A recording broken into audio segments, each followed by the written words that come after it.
दादा भावनिक झाले किंवा लोकांना भावनिक करत असतील असं रोहित पवार म्हणतात। विकासासोबत विचारही महत्त्वाचा हे बारामतीकरांनी दाखवलंय।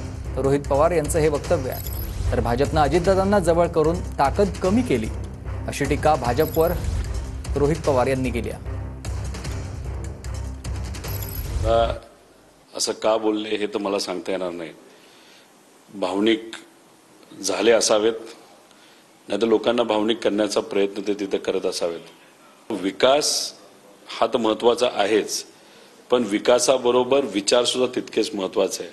आणि तिथे असणाऱ्या सुज्ञ, तिथे असणाऱ्या स्वाभिमानी मतदारांनी दाखवून दिलं, त्यामुळे विचार सोडल्यामुळे दादांना तिथे कुठेतरी धोका झाला असं आपल्याला म्हणावं लागेल।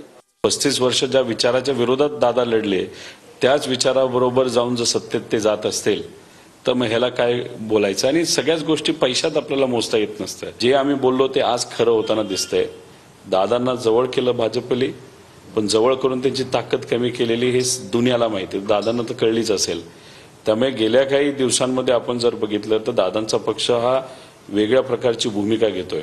अशात ते मुद्दामून स्वतःहून वेगळं लढतील का वरून आदेश आलेत म्हणून ते वेगळं लढतील मतं खायला, हे येत्या काळामध्ये आपल्याला बघावं लागेल।